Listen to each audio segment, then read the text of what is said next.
నరేష్ బిజ్జంకి నీలాంటి వాళ్ళు మాలాంటి యూత్ని నడిపియాలన్నా మీ సజెషన్ నెక్స్ట్ జనరేషన్కి యూజ్ అవ్వాలి. అప్పుడైనా తెలంగాణకు ఒక మంచి నాయకత్వం ఉంటుంది, ప్రజలకు యూజ్ అవుతుంది. నేను అదే చెప్తున్నా నరేష్ బిజ్జంకి. తమిళనాడు తరహాలో తెలంగాణలో ప్రాంతీయ పార్టీలను మాత్రమే అభివృద్ధి చేసుకోవాలి, ప్రాంతీయ నాయకులను మాత్రమే విశ్వసించాలి, ప్రాంతీయ పార్టీలోనే పనిచేయాలి, ప్రాంతీయ పార్టీల ద్వారా ప్రాంతీయ నాయకత్వాన్ని దేశ నాయకులకు గజ్జుమనేటట్టు చేయాలి.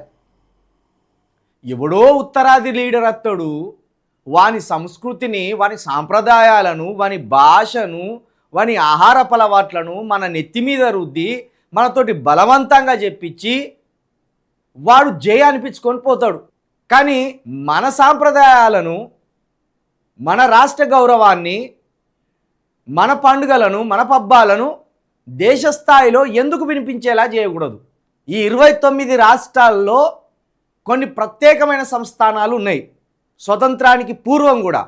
అందులో అతి గొప్ప సంస్థానాలలో హైదరాబాద్ సంస్థానం, హైదరాబాద్ స్టేట్ కూడా చాలా పెద్దది, చాలా గొప్పది. గతంలో అనేక మంది పాలకులు పాలించిండ్లు, సరే వాళ్ళు పోయిండ్లు, కాలగర్భంలో కలిసిపోయిండ్లు. కానీ ఈ ప్రాంతం యొక్క ప్రాధాన్యత, ఈ ప్రాంతం యొక్క కీర్తిని ఎవడు చెప్పాలి? మనలాంటి యువకులు చెప్పాలి. ఏమన్నా అంటే ఆ గుజరాతోనికి జై, ఈ ఉత్తరప్రదేశోనికి జై, ఆ ఢిల్లీ ఓనికి జై, ఇదేనా? వాళ్ళేనా లీడర్లు? అంతకు మించిన యోధులు ఈ నేలలో ఉన్నారు. దానికి అద్భుతమైన ఉదాహరణే సర్దార్ సర్వాయి పాపన్న గౌడ్.